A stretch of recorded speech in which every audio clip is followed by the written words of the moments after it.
নমস্কার, রাধে রাধে। আজকে শ্রীমদ্ ভাগবত গীতার 12 নং পৃষ্ঠা পাঠ করতে চলেছি। চলুন শুরু করা যাক। ভৌতিক জগতে বিভিন্ন কার্যকলাপে পরিপূর্ণ, সমস্ত জীবেরা বিভিন্ন কার্যকলাপে লিপ্ত। ভাগবত গীতা থেকে আমাদের জানতে হবে ভগবান কে, জীব কি, প্রকৃতি কি, ভৌতিক জগৎ কি এবং কিভাবে তা কালের দ্বারা পরিচালিত হয় এবং জীবের কর্ম কি।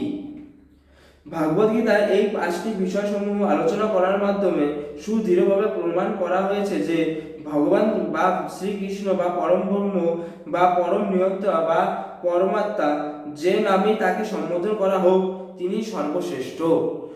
সমস্ত জীবেই পরম নিয়ন্ত্রণের মতোই গুণগুণভাবে সমান।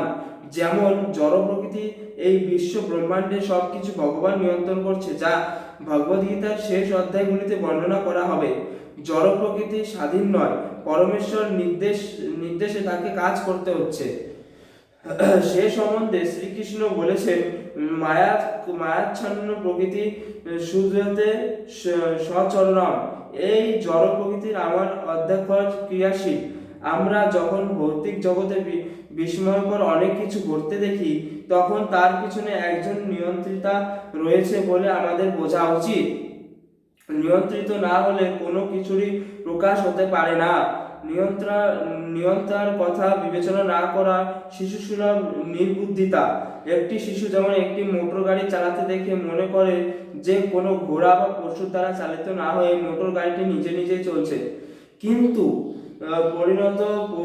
পরিণত বুদ্ধিসম্পন্ন যে কোনো মানুষই মোটর গাড়ির কারিগর ব্যবস্থাপনার কথা জানে। সে সর্বদাই জানে যে একজন মানুষ বা চালক সেই ব্যবস্থাপনার পিছন থেকে গাড়িটিকে চালিয়ে নিয়ে যাচ্ছে। তেমনি পরমেশ্বর ভগবান এই ভৌতিক জগতের সমস্ত কিছু পরিচালক, যার অধ্যক্ষ সবকিছুই ক্রিয়াশীল হচ্ছে। ভগবান জীবকে তার অবিচ্ছেদ্য অংশরূপে স্বীকার করেছেন, যে বিষয়ে ভগবদ্গীতাতে বিশদ আলোচনা করা হয়েছে। এক বিন্দু সমুদ্র জলের জল যেমন গুণাগুণভাবে সমস্ত সমুদ্রের জল থেকে অভিন্ন, এক কণা সোনাও যেমন সোনা, ঠিক তেমনি জীবেও পরম নিয়ন্ত্রতা ও বা ঈশ্বর ভগবান শ্রীকৃষ্ণের অপরিহার্য অংশ হওয়ার ফলে ভগবানের সমস্ত গুণই তার মধ্যে অনুপরমাণু বিদ্যমান। কেননা প্রকৃতি জীবী ক্ষুদ্র ঈশ্বর, অধস্তন ঈশ্বর।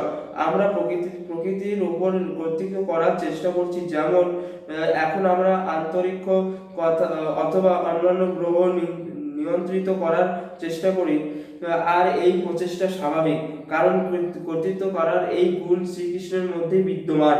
কিন্তু প্রকৃতির ওপর কৃতিত্ব করার প্রবণতা আমাদের মধ্যে থাকলেও আমাদের বোঝা উচিত যে আমরা পরম নিয়ন্ত্রিতা নই। ভগবদ গীতাতে এই বিষয়ে বিশদ ব্যাখ্যা করা হয়েছে।